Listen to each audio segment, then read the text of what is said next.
Our second case is Case 12-417, Sandifer versus United States Steel. Mr. Schnapper. Mr. Chief Justice, and may it please the Court. We agree with the government that not everything an individual wears is clothes. We disagree with the government as to the appropriate standard for distinguishing things that are and are not clothes under Section 2030. I'd like to begin with the area in which we're in agreement with the government, although not with response. In ordinary parlance, not everything an individual wears would be referred to as clothes. There are examples of that in this courtroom. Glasses, necklaces, earrings, wristwatches. There may be a toupee for all we know. Those things are not commonly referred to as clothes. I resent that. And nor are neck braces, which I've seen worn in this courtroom. It's also the case that there are any number of things that people wear to do their jobs that are not clothes. The police officers outside the building are wearing guns, radios.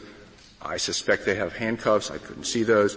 The quarterback who played for your team yesterday had a quarterback playbook wristband with the plays on his wrist. Workers wear tool belts. It's one of the recurring issues that has come up in these cases are knife scabbards. We don't think anyone would, in ordinary parlance, call those things clothes. And we think that's a significant limitation on this. The company's count of this is that everything that you wear to do your job is clothes, and we think that's just not consistent with ordinary language. And although the government's views have to some extent evolved over time on all this, they've always taken the position that not everything you wear are clothes. Even in the 2002 opinion letter, they drew the line at tools and scabbards, and said even though you could be wearing those things, those are not clothes. Tools and what? Scabbards. Knife scabbards. The Tenth Circuit holds a knife scabbard is clothes because it's like holsters. But what we're dealing with here, from the picture, that looks like clothes to me. Your Honor, I think that your question raises an excellent point. One of the problems with the picture is that it withholds from you other information that you would use to assess whether to describe it as clothes. You don't know Except what you would look and say, those clothes probably have something special underneath them. In ordinary parlance, I think that would be a proper use of diction. If you saw an airbag jacket, you would probably call it clothes, unless you're an equestrian. It looks like a jacket. If you saw a torso compression bandage in a photograph, you would call it clothes, because you don't have all the relevant information. Why is it that the jacket and the pants in that picture are not clothes? In our view,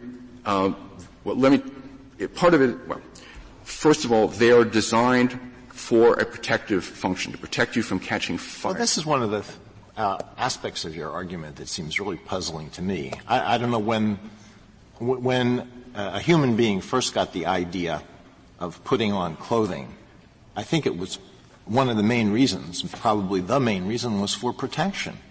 It's for protection against the cold, it's for protection against the sun, it's for protection against thorns. So you want us to hold that items that are worn for purposes of protection are not clothing? No, Your Honor. We've tried to be quite specific about that. We distinguish between items that are designed and worn to protect from a workplace hazard. And the Court of Appeals argued that everything is in a sense protective. That is not the standard that we propose. Workplace hazards are different. And in ordinary usage, when things are being used for that kind of protection, they are typically described in other terms. So if it protects against something other than workplace hazard, it can be clothes. But if it protects against a workplace hazard, it isn't clothing. That's your test. And it's designed to provide that kind of protection. Let me explain why we've added that. There are some instances in which one would wear ordinary clothing on the job. Things are no different from what you buy at JCPenney's, because it was to some degree protective from a workplace hazard. That's true here. Whatever else you're wearing, underneath it, you have to wear cotton or wool. You can't wear. What if you're working out in the sun? So you're wearing clothing so that you don't get burned by the sun. What if you're working out in the cold and you wear a parka so that you don't freeze while you're working?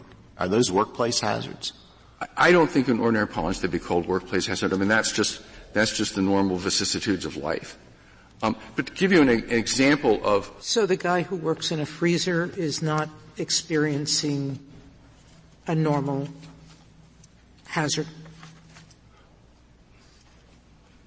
So I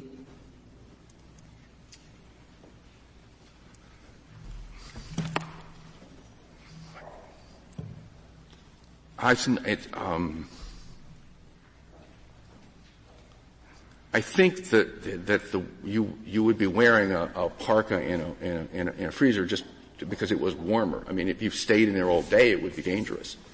Dangerous cold is the South Pole. The South Pole is a hazard. There'll be times when the weather forecast will be, it's so cold it's dangerous to go outside. And I think it's that degree of... So you have to pay a worker who's in the South Pole overtime for putting on his parka? Well, you put on more than a parka. I think that's the point. To put on his leggings and things like that. There's a whole lot of stuff, I'm sure, that goes on. I lived in Chicago when it never got above 0 for 2 weeks. There would come a point where it would, I think people would call it a hazard in ordinary English. But those are not the cases that come up. I mean, we've given you in an appendix to our reply brief a list of all the cases in the last 20 years that we could find involving 203. That's not what actually happens. I mean, we're trying to give you something that makes sense of what's going on. The overwhelming majority of cases involve things everyone would call a hazard.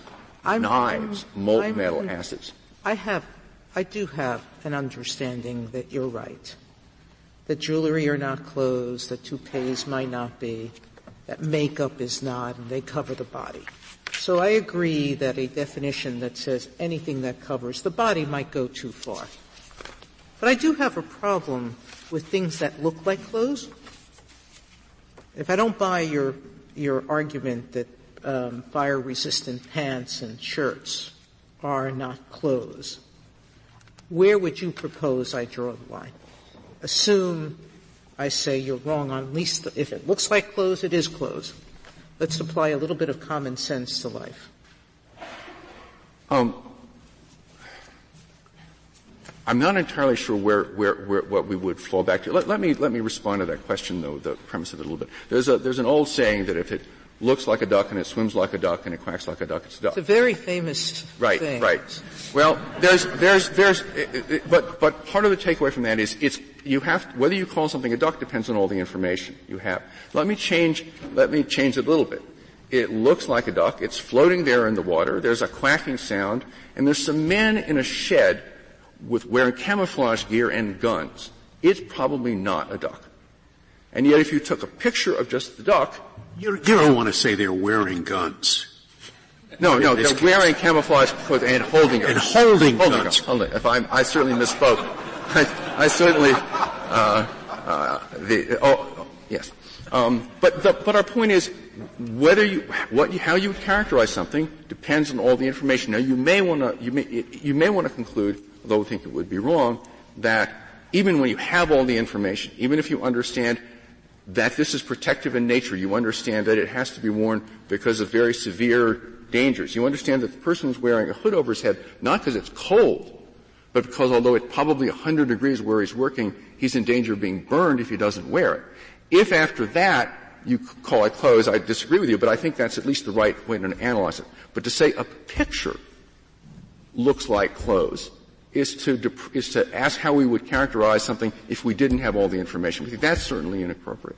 You have to assess with all the other things that you know and in the full context. I have an underlying question just for my understanding of this. Now, the unions are on your side, and I think and I wondered why.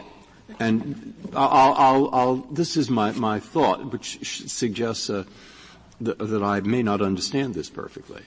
It seemed like to me a brilliant statute because if, in fact, the unions, those they represent, the workers, don't want to be paid for the donning and doffing, all they have to do is not put something in the collective bargaining agreement. But and if they do put something in the collective bargaining agreement, they can exert their bargaining power to get something else which they must want more. So what you, with your narrow definition, do is you prevent the workers from doing that. And so I don't know why the ordinary worker would be on your side of it. Now, I say that because I want you to explain what I'm missing. I'm delighted that you asked that question. It raises a number of issues, some of them having to do with the way the statute operates today, some of them historical. Let me start with the way the statute operates today. You said, paraphrase, all they have to do is not put something in the agreement and then they have to be paid. Yeah. That is not what the statute says, and it's not the way it works. The statute says in the agreement or a custom under the agreement.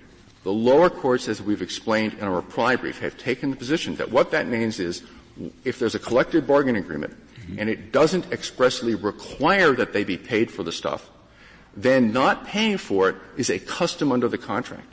And so what actually happens is in these negotiations, and it's described in one of these cases, the gear changes over time. An employer comes in and says, I'm going to wear some additional gear. The union objects and says, that's wrong. We ought to be paid for it. They don't succeed in negotiating. So that's where the problem lies. It goes the other way. Is there a way around that doesn't involve this case, Secretary of Labor, or I guess you could amend the statute, but that's tough.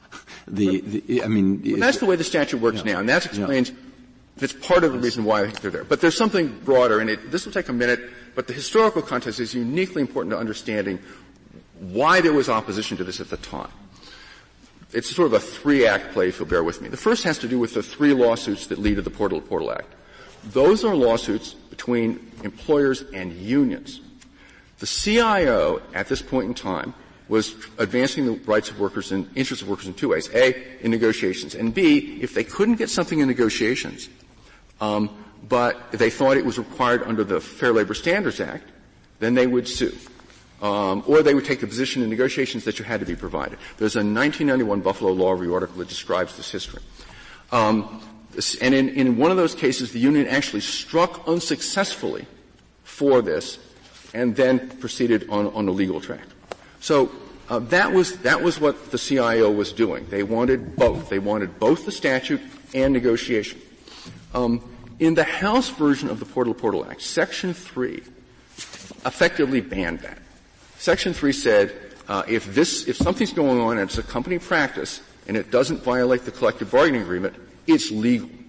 It grandfathered, and the CIO objected to this, and this was not adopted. It grandfathered in all existing violations. Indeed, it prospectively grandfathered things in, because if they would adopt a new practice, it would be legal. And the example that the CIO gave was, suppose it was the practice of the employer to turn back the clock an hour every day. And that would have been permitted. So the Senate rejected that, and it didn't end up in the bill. Now, what happens is this comes back in another version in 1949 with a very different Congress. And my brother has referenced a comment, it's buried in a long statement by the National Association of Manufacturers, essentially asking for this old language. They did it a little bit differently. It would be a mistake to assume Congress just picked up the work of the last Congress in 49 and said, all we were trying to accomplish didn't get accomplished, let's work on it some more. The 48 elections had completely changed Congress. As you may recall, Dewey did not win that election. The Republicans lost the House, they lost the Senate. The sponsor of the House bill was defeated, and the new members of the House and Senate included Hubert Humphrey and Gene McCarthy and a very different group of people. They were not there to further the agenda of the last Congress. The Herter Amendment was a somewhat not what was adopted, what was proposed was a version of this. It said anything about the length of the workday is legal if it's in a contract or in a custom or practice under a contract. We know from experience that custom or practice under a contract works for grandfather things, old things and new things. Went over to the Senate, and the Senate rejected that. and then ended up with this narrowly drawn provision. Sorry that's so long, but that's why. We began with the subject that the unions are on your side. Is the United Steelworkers of America on your side? No, they have not filed. They agreed in the last collective bargaining agreement not to file it. Well, it does seem to support the notion that this is something that should be left to the collective bargaining process. Your Honor, it's not being the view of the opponents of this kind of proposal, which was repeatedly directed, was it isn't being you're essentially carving unionized plants out of the protections of the statute. You're stripping the workers of their statutory rights and saying to union, if you can negotiate for something, that's fine, but the statutory rights. No, the point would be that the steelworkers gave up something when it's a part of a bargain. Okay, if they say, all right, we're not going to count this time, but you've got to give us 10 more cents an hour, or greater cafeteria facilities or something. It's a normal part of the bargaining process, and it seems to me that if they're willing to give it up to get something else, what's the benefit to them of saying you can't do that? If I might return to the first part of my answer to Justice Breyer's question.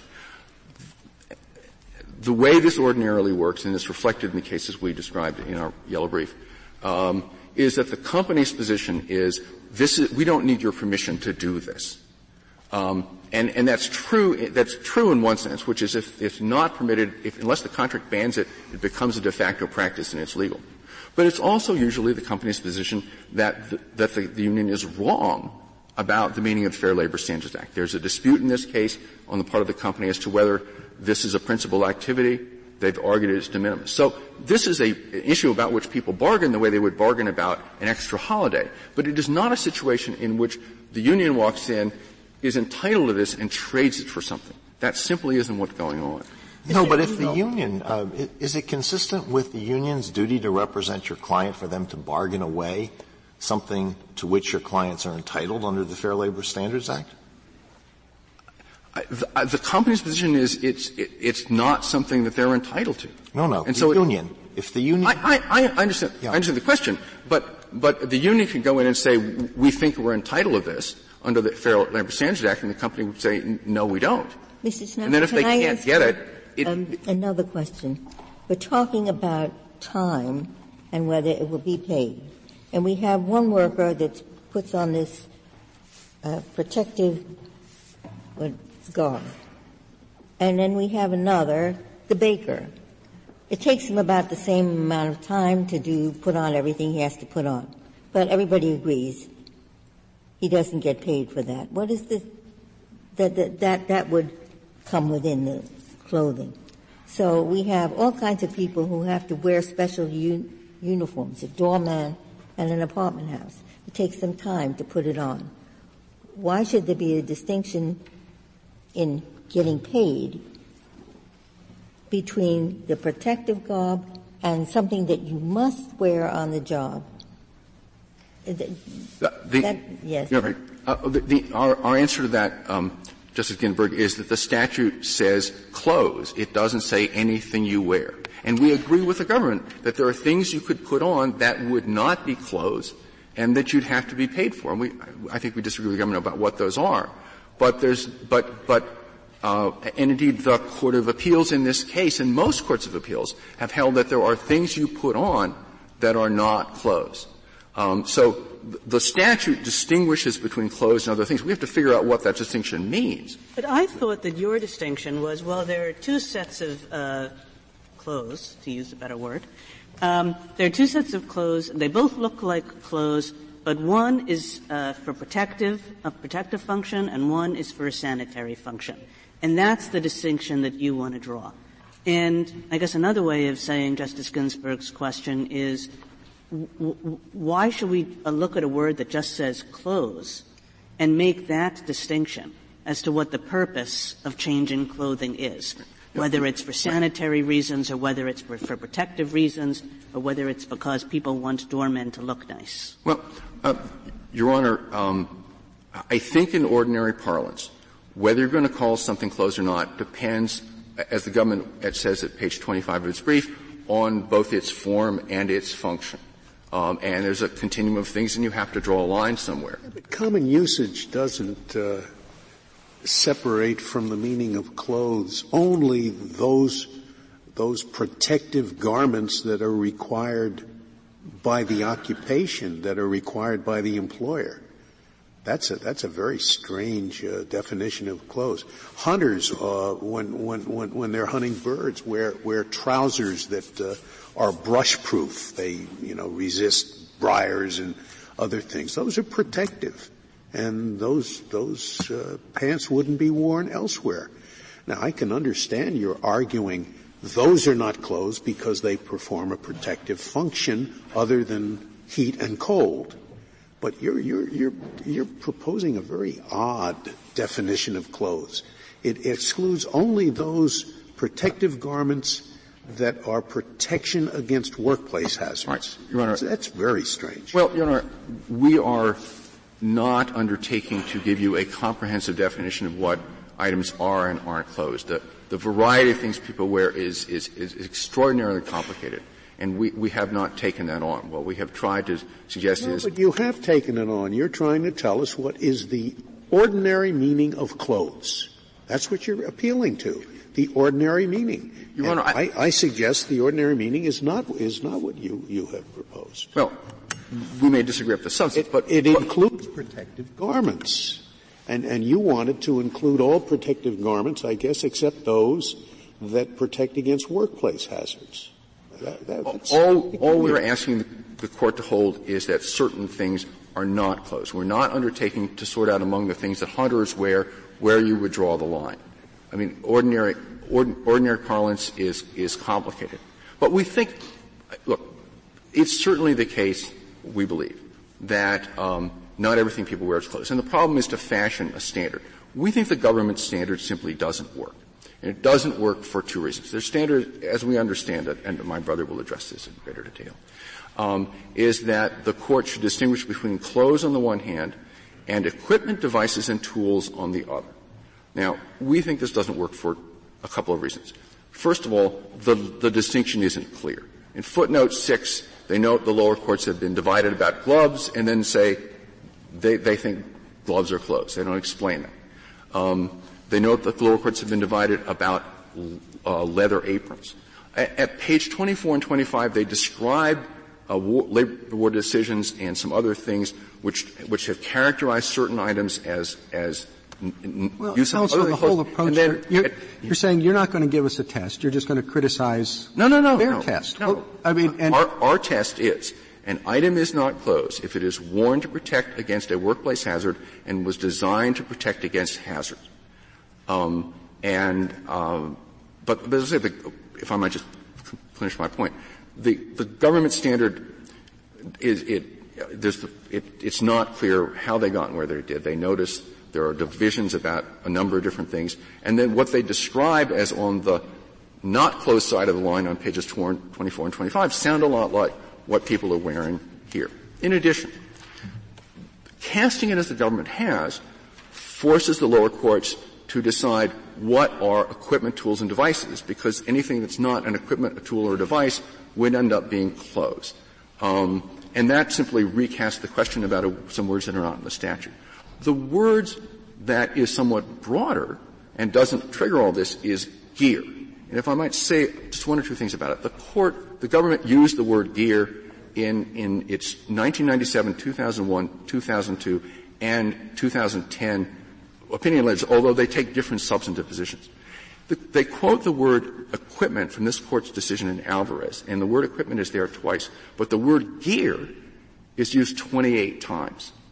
And a month ago when I was here and the construction was still going on outside, there was a sign outside, and it depicted a worker with an arrow pointing to and labeling his hard hat, his goggles, his work gloves, and his boots, and it said, "Do not enter without proper gear." So what about heavy duty pants, blue jeans that the thick ones that you use because the work environment will involve,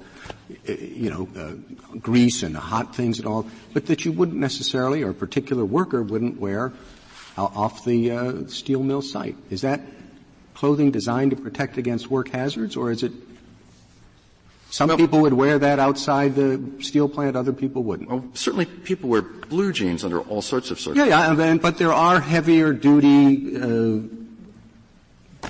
blue jeans that are made out of particular fabric that you would see commonly in the steel mill, but you maybe wouldn't see commonly outside.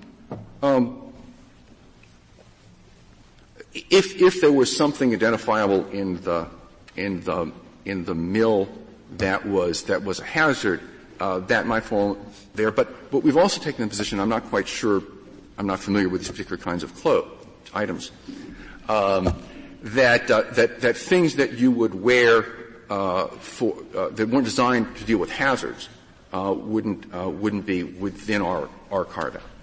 Thank you very much. I'd like to reserve the balance. Thank you, counsel. Mr. DiNardo. Mr. Chief Justice, and may it please the Court. When Congress enacted 2030, the Portal Act had already relieved employers of the obligation to pay for changing into or out of ordinary clothing. There's little question that 2030 was directed at the sort of clothing that, absent 2030, could be deemed to be a principal activity, the changing into or out of clothing that was not already excluded by the preliminary and post-preliminary exclusion in the Portal to Portal Act. Congress referred in 2030 to time spent changing clothes, that is excluded from the workday pursuant to an agreement, a collective bargaining agreement. It was in the context of an agreement with the labor organization that the time would be excluded. Collective bargaining takes place around activities and determines how certain activities are to be treated. Collective bargaining does not focus on whether or not a shirt is clothes or a pair of pants are clothes or protective eye gear. And that is how the statute was written. Given those 2 points, the term clothes as used in the statute was intended to encompass the work outfit industrial workers were required to change into and out of to be ready for work. That's the logical conclusion of. Does that include a scuba tank? Your Honor, because you can wear anything to be ready for work. My own inclination is to say that a respirator unit on your back is not clothes the way a scuba tank isn't. So it can't be just something that covers your body. If the labor or ready for work. If the labor organization and the employer, for whatever odd reason, would decide that part of the outfit you need to be ready to go to work included the tank. It doesn't make a lot of sense because it would make more sense to put the tank on when you get to the location where you're going to perform your principal activities. But were they to do that, that's what the statute empowered them to do. And in terms of customer practice, I should mention this. Then why wasn't the statute written that way? Wasn't written that way. Why wasn't it written? I mean, they use very specific words, changing clothes. That's, in my mind, narrower than your definition. Well, Your Honor, they use those words with other words when they say any time spent in changing clothes that the labor organization and the employer agree shall be excluded.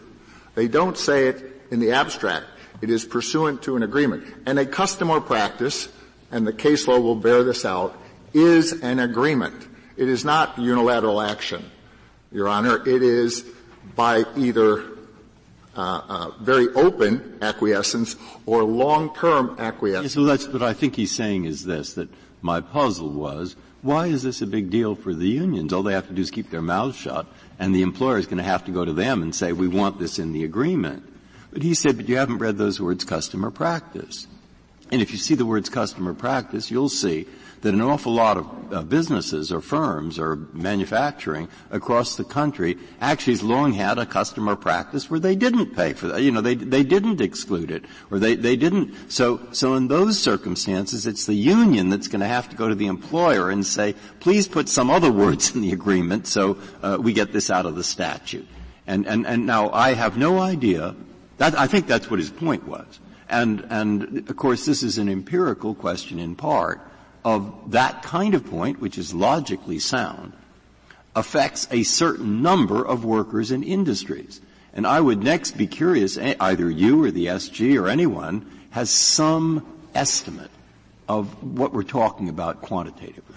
So the first part of the question, the notion of customer practice is a notion of agreement, or at the very least long-time acquiescence. If a union is not able to get a provision in a labor contract that satisfies it on this subject, it simply needs to object to the non-payment. And then the question becomes, is this close-changing preliminary or post-preliminary under the Portal Act and therefore not work, or is this a principal activity that, absent an agreement under Section 2030, is work and must be paid? The notion that customer practice is something that an employer can unilaterally adopt is simply false. There must be the union's agreement, either expressly, as there has been for 60 years in this labor contract between the steel workers and U.S. Steel, that this entire block of time will be excluded, or a union must say, by its silence or absent an agreement, but a formal written agreement, but it's verbal agreement, this is acceptable to us. We need not be paid for this beginning of the day block of time. And our suggestion that the test ought to be what these parties agree will be part of the work outfit that will start the day is in large measure a recognition of the way collective bargaining operates. A labor union and an employer don't say, should there be pay for putting the hat on or putting the jacket on? The discussion surrounds, what do we do about this 10 minutes or 5 minutes or 3 minutes or 15 minutes that precedes active productive work? Do we include that activity? Now, granted, Your Honor, they said any time spent in changing clothes pursuant to a collective bargaining agreement, because that was the nature of the debate that preceded the 1949 amendment. The Department of Labor said perhaps some clothes changing is not preliminary or post-preliminary. Perhaps it is a principal activity. They started the discussion around clothes changing. But the industrial practice that was being debated was this beginning of the day activity, the locker room activity of getting yourself invested in the outfit you need to wear to be ready for work. Mr. Gennaro, in this case, does it matter if we take your position that anything you need to wear to be ready for work, or the government's position, and I think it was the Seventh Circuit's position too, that equipment is different from clothes? But here, the Seventh Circuit said the equipment that's involved, hard hats, glasses, earplugs, respirator, none of those things, that they take de minimis time, so we don't have to worry about them. Well, in this case, will it make a difference if we go your way and say everything worn counts, or the government's way saying, well, at least clothes count, but equipment can be distinguished? So in our particular case, Your Honor, this does not matter. The items, the hard hat, the earplugs, the protective eye gear, and the respirator are not at issue in this case. The lower court said the time is de minimis, and it doesn't matter. Clearly the items here are closed. The government agrees they're closed. They're closed by any measure, by any test. But on a going forward basis, this notion that there is a dichotomy between clothes and equipment. Well, when would it matter? Problem. Could you give a few examples of when it would make a difference, the difference between your test and the government's test? Well, it'll make a difference, Your Honor, in all of those circumstances where part of the outfit that you put on to wear to be ready to work is not something that one might, absent an industrial context, look at and say intuitively that's clothing. Well, like what? That's not de minimis.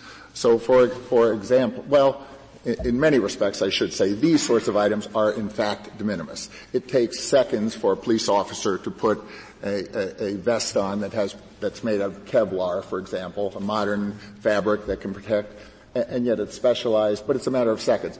But that's the sort of argument you would leave the lower courts to deal with. Is that vest, one might call it equipment, the government might, we don't know, or they might call it clothing. And here's an opportunity to deal with that in a defensive I guess it just way. seems that in most of these cases, everybody's just going to say it takes 2 seconds to put on a pair of eyeglasses. So I guess I'm struggling with why you and the government are fighting so hard about the proper test. Well, again, we're not fighting that hard because they urge affirmance.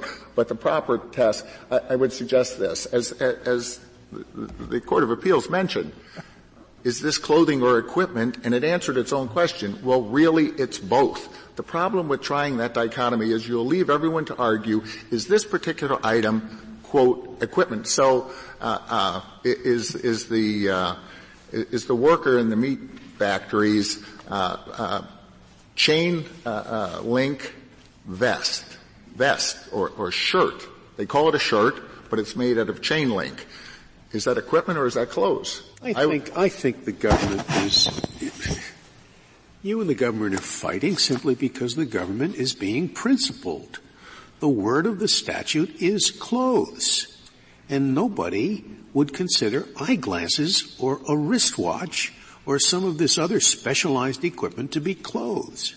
I mean, the word is what it is. And I mean, it's wonderful to say we can eliminate all the problems by, saying everything is clothes, everything, no matter what. Wristwatch, eyeglasses, well, yeah, it makes a lovely world. But it does not adhere to the words of the statute, which says clothes. Doesn't that mean anything? Everything is clothes. It does mean something, but it must be read as part of any time What is the difficult? Why not just say clothes, at least from your point of view, clothes are those items that have as a significant purpose the covering of one's body. That's not the purpose of eyeglasses. It's not the purpose of wristwatches. It's not the purpose of cameras held around you. It's not the purpose even of an iPod or an the statute is activity focused. If we look at... Well, is there anything wrong with what I just said? There is, Your Honor. What? So what of opening your locker? Opening your locker. Opening your locker is not closed. Yet the time is excluded. But still, we're back to the statute which says yes. clothes. And therefore, what's wrong with the definition I just proposed? Well, as a practical matter, labor organizations and employers don't negotiate that way. They don't say we'll pay you for the eyeglasses, but we won't for the shirt. Well, that's up to them how they negotiate. But the statute says close, so we would have to pay for the close time. They'd have to pay for the close time unless it's in the collective bargaining agreement, or if it's in the collective bargain, unless it's in the collective bargain, unless it's in the collective or custom and so forth. And then you look up the definition of clothes, and it's any covering for the human body, and it includes accessories. No. So why does it include eyeglasses? Eyeglasses do not have as a significant purpose the covering of one's body. The safety glasses that go over the eyeglasses are in fact designed to cover the part of the face. They are designed to cover part of the face. If it doesn't matter, why make a liar out of us?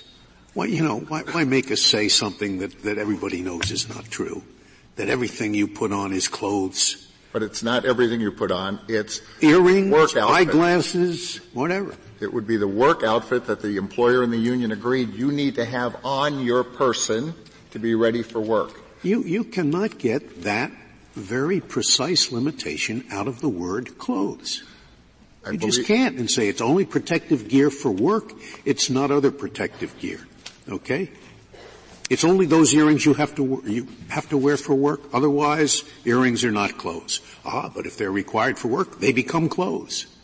That doesn't make any sense. It's less required for work as it is.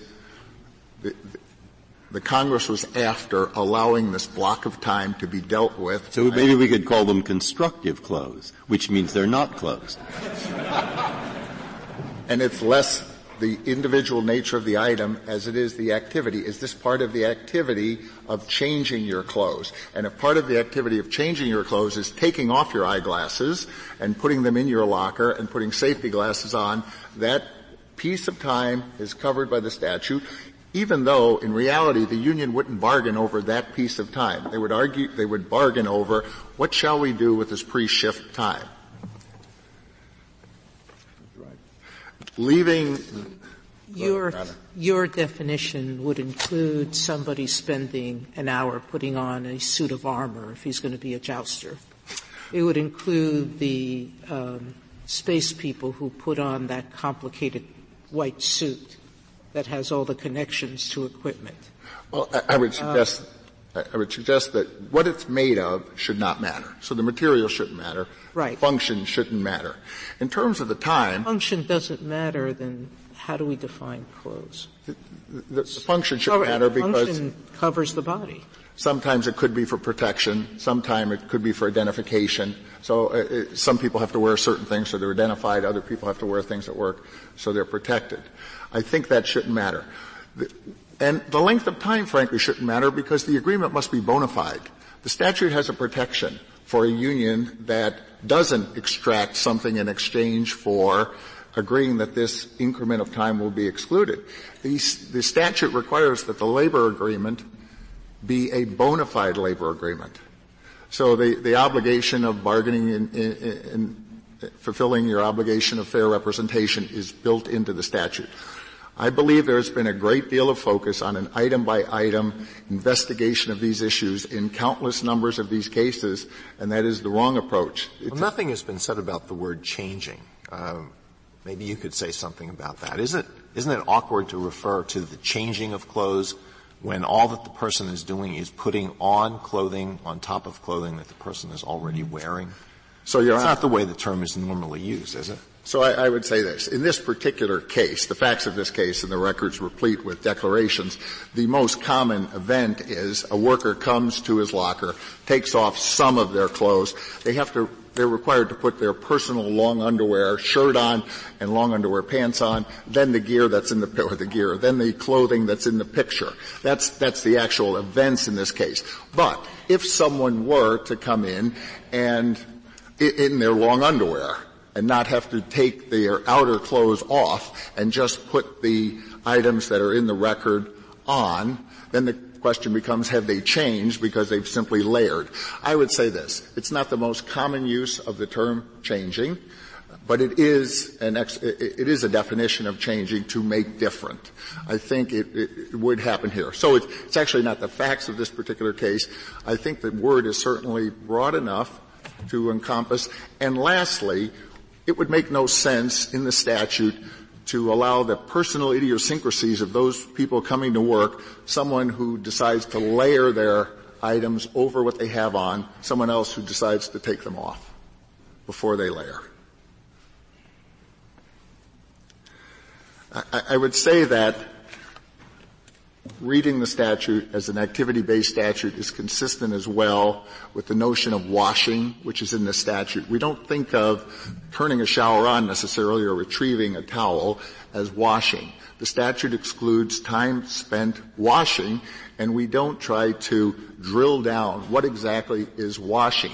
We say, in close cases, the determining factor should be the agreement the labor organization has reached with the employer. Leave all of this craziness about whether a particular item is covered or not covered to the parties closest to deal with it, the labor organization and the employer, who have had, in this particular case, 60 years of dealing with this. If you say to a worker at U.S. Steel, go change your clothes, they will know exactly what you meant, and they will take that to mean put my hard hat on, put my protective eyewear on. Are there no non-unionized employers that have to confront this problem? Your Honor, it's not. And they have to pay for work time, no? So the statute only covers 203 only applies in unionized workplaces. It's only where a labor organization and everybody else has to pay for the for the changing time, right? Unless it's preliminary or post-preliminary. Yeah, so you have the same issue there, don't you? Well, yeah, it's so much. And the union cannot pull your chestnuts out of the fire. Well, of course, there's no union present, so the question becomes, is it a preliminary activity? Is it ordinary clothes changing? That's not a principal activity, et cetera. This applies in unionized workplaces. There's a representative of these employees. They can bargain over these blocks of time, over these activities, and determine how best to deal with it. Thank you. Thank you, counsel.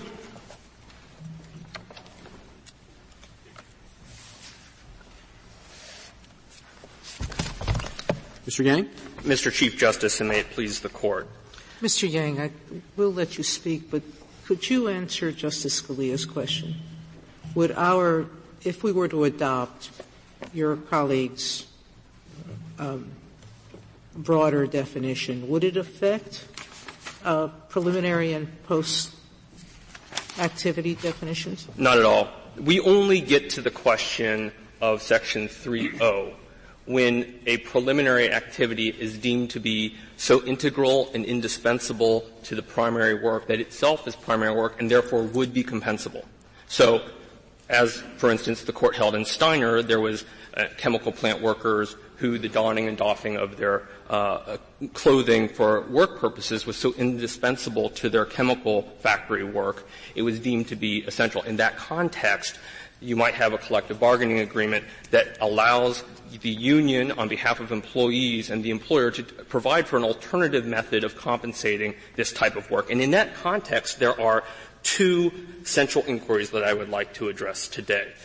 First, are the items clothes? We think clothes actually has some textual meaning here and imposes a limit, which I'd like to discuss a bit further later. But second, if the employee puts on both clothes and some non-clothes items, does the overall process still nevertheless constitute the activity of changing clothes? Now, we didn't have to go in great depth into that question in our brief because all the items here are clothes. But I think it would be actually quite useful to discuss for a little bit the activity of changing clothes and then to discuss the specifics. I think it would help the Court out, at least for providing a more general rule. The activity of changing clothes is used in the statute to exclude time spent in changing clothes. Congress used the gerund changing to describe an activity. It is a verb form. It's modified by changing by clothes. So it is an activity of changing clothes. We think that activity also includes ancillary matters. So, for instance, if a worker comes into the locker room, spends some time doing the combination on the locker, opens it up, opens the locker, that is not actually changing clothes per se, but it's part of the activity of changing clothes. So, for instance, if the worker also happens to put on some goggles, pop in an earplug, maybe even snap on a utility belt in the context of changing clothes, those things are part of changing clothes as part of the statute. Now, so then what does separate you from Mr. DiNardo? Now you're sounding exactly the same. Well, no, I don't think so, because on the margin, we are largely the same. I think for the mine run of cases, we will be at the same result. However, there are some marginal cases where there is a collection of equipment, what we would deem to be equipment, which is put on by an employee that is so significant that it no longer can be fairly treated in conjunction with changing clothes. Like what? Well, this is an issue that comes up frequently in the meatpacking industry. And I can explain, I need to explain a little bit about the facts to explain why we think that is a much more difficult question. So in the meatpacking industry, for instance, particularly meatpackers that are rendering large portions of the beef, either with electric saws or very sharp knives or similar instruments, they actually have to put on what the government considers to be or has considered to be items of equipment. So, for instance, the meatpacker might have a chain mail, kind of like armor, sleeve, chain mail gloves, another sleeve, chain mail kind of all over the front end, a belly guard, a plexiglass belly guard. This is something that is very rigid. You can't even sit down on it. And in fact, you have to sterilize it in a chemical bath before you go into the plant. You have metal arm guard or a metal or now plexiglass because of weight arm guard on the front that helps to deflect blows for your non-knife arm. These types of things, we think, would not normally be thought of as clothing. And so when you put on a shock, either before or, under or over it, we think that the overall process there might not be fairly deemed to be considered changing clothes. So what's the difference? Isn't this what some courts have described as de minimis activity, as they did with these safety glasses and the hat and the earplugs?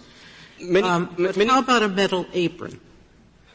That some meat packers only do a metal apron. Right. Well, that may this is again going to be somewhat fact dependent, and I don't mean to provide a general rule for all cases. Well, that's what we're looking for, so why don't you? No. I think while we are trying to provide general principles, they're not necessarily going to resolve all cases. They're not always going to make a case easy. And I think on the margin, and the meat packers does involve a marginal case, you're going to have the questions. If it's just one item. What you just said, I find quite confusing. I could make a list of things that are considered to be clothing. One of them would be a jacket, perhaps. Mm-hmm. One would be a vest. And if you tell me that a vest is not clothing if it's made out of metal, then I don't know why Mr. Schnapper's not right that a jacket is not a jacket if it's got extra flame protecting chemicals in it. Our point is a linguistic point, which is to say I don't think all these things are normally characterized as clothing. For instance, there are certain items on the body that are so distinctive in form and function, and they don't have normal analogs in what you would find people wearing in ordinary garments in everyday life, that it's deemed to be different. There are certain armor-type things, and I think maybe because etymologically, armor with the unique military context we tend to call these things equipment, but for instance, the belly guards, in IBP, this court called those things protective equipment. And I think that's the normal use of the term in that context. Just because you might say, it's a vest, a chainmail vest for the specific function, particularly when aggregated with the rest of the equipment used in the meatpacking industry, makes it an arguably different case. This case, however, I think is quite different. And I wouldn't necessarily use the term de minimis. We agree with the general concept that the Seventh Circuit reached, but de minimis is a term of art in the FLSA. It involves, as we explained to the Court in our TUM brief, which is the companion case to IBP, it requires an aggregation of all the time deemed to be de minimis.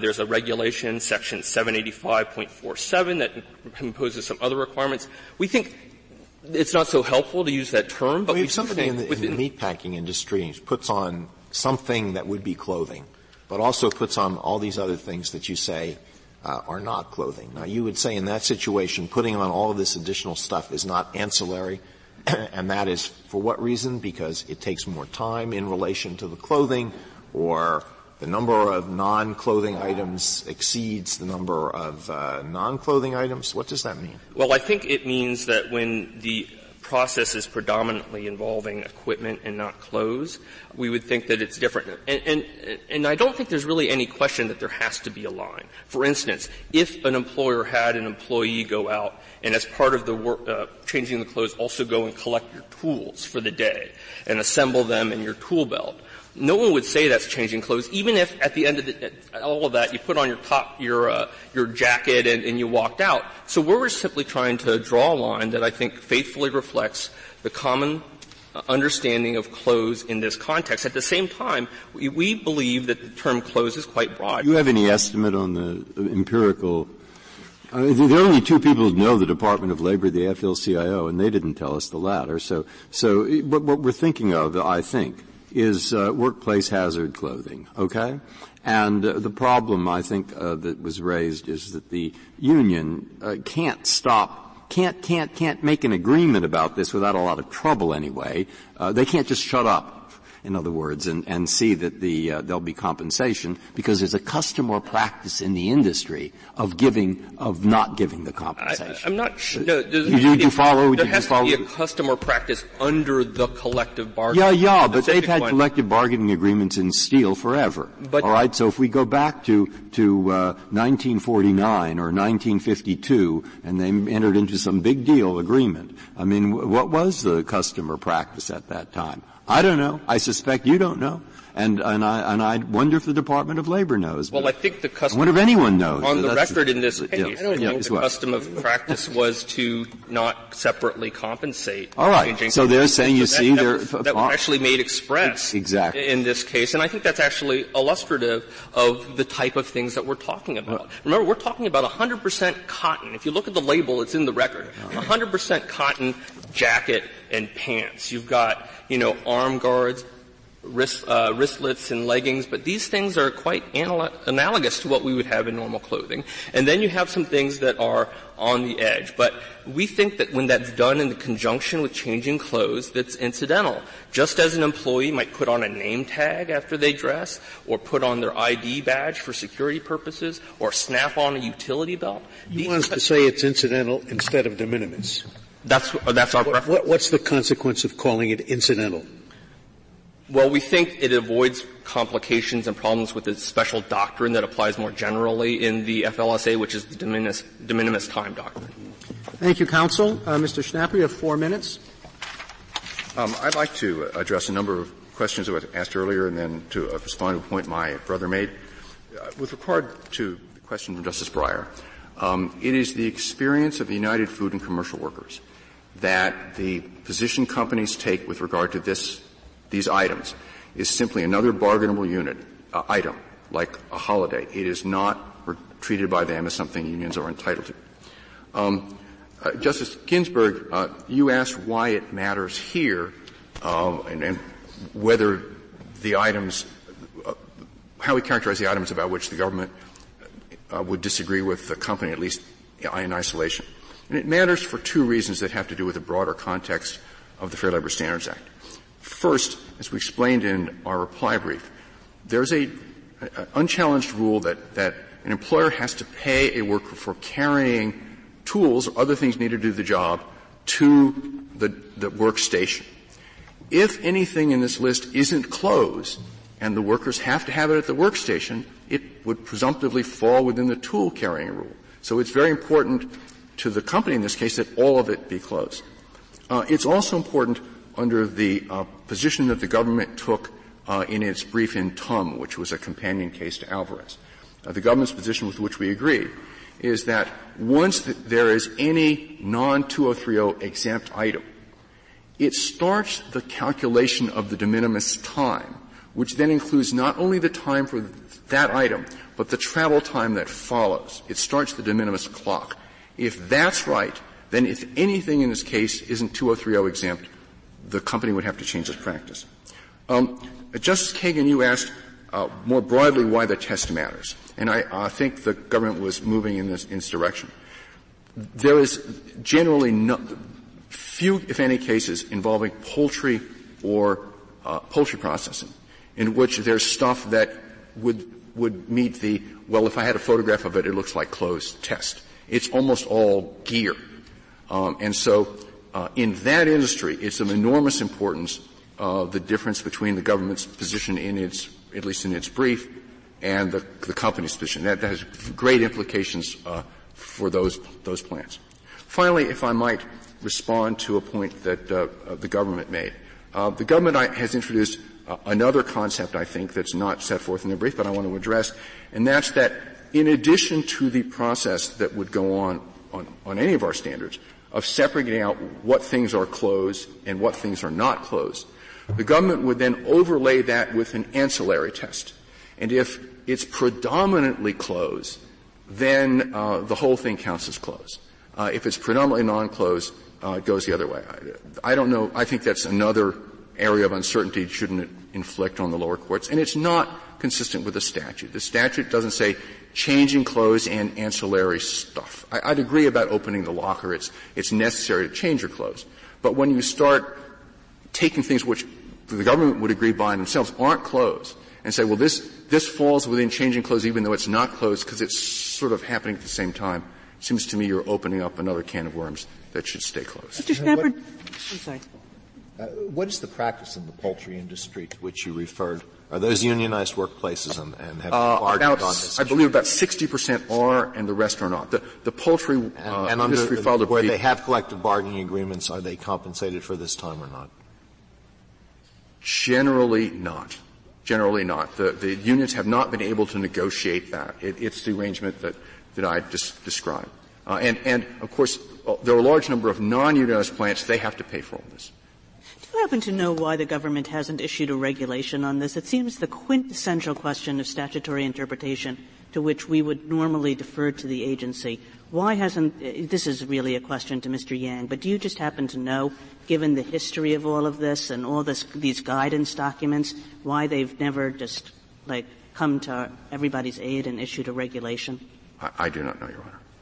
Too complicated is why. If the Court has no further questions. Thank you, counsel. Counsel, the case is submitted.